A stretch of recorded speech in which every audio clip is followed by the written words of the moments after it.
अब समझिए प्रकाश को आज से स्टार्ट कर रहे हैं बाबू। पहला क्वेश्चन है प्रकाश किसे कहते हैं, ध्यान समझिएगा। करीबन 5 से 7 मिनट में पूरा प्रकाश का जितना हेडिंग लिखे हुए हैं सब आपको याद हो जाएगा। अब काम है ध्यान से सुनना इसको। पहला क्वेश्चन प्रकाश किसे कहते हैं, व्हाट इज लाइट।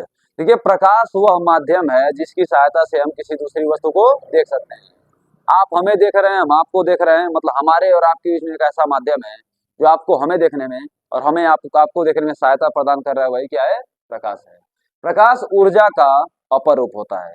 प्रकाश किसका अपर रूप होता है, ऊर्जा का अपर रूप होता है। अगला टॉपिक है प्रदीप्त वस्तु किसे कहते हैं। वे वस्तुएं जो स्वयं प्रकाश को उत्पन्न करती हैं प्रदीप्त वस्तुएं कहलाती हैं।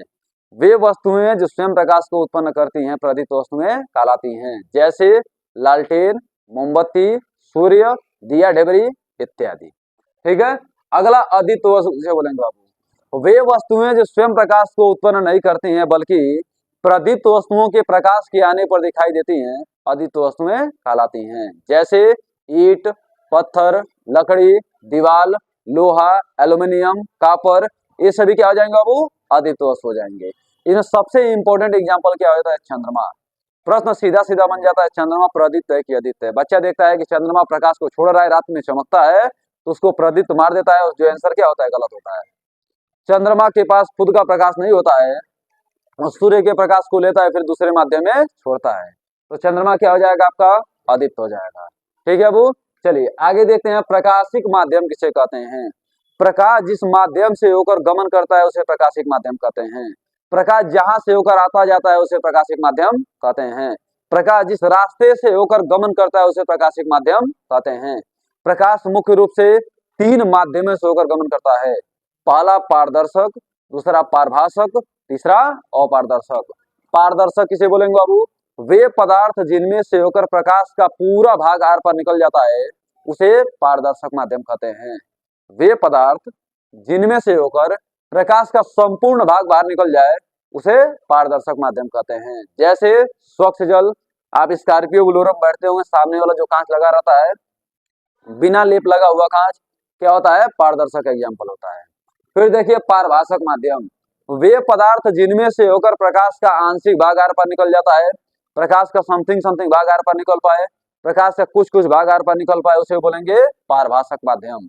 जैसे घिसा हुआ कांच, जैसे तेल लगा हुआ कागज, जैसे फूटल का ट्रेन, फूटल का ट्रेन में देखते होंगे आप लोग, प्रकाश बूंदी बूंदी सार पर निकलता है, वह भी क्या हो जाएगा आपका, पारभाषक माध्यम। अगला एग्जाम्पल परिभाषा देखते हैं बाबू अपारदर्शक माध्यम का। वे पदार्थ जिनमें से होकर प्रकाश का कोई भी भाग आर पर नहीं निकल पाता है उसे अपारदर्शक माध्यम कहते हैं।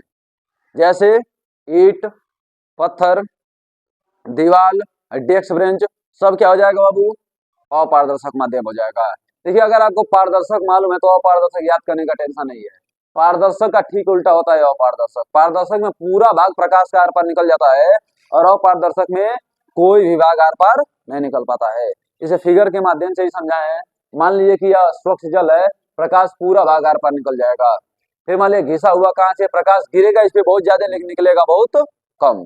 और मान लीजिए अपारदर्शक माध्यम है, प्रकाश जितना गिरेगा ऐसा कोई भी भाग दूसरे पार नहीं निकलेगा, जहां गिरेगा वहीं पे रुक जाएगा, प्रकाश आर पार नहीं निकल पाएगा, क्या हो जाएगा, अपारदर्शक हो जाएगा।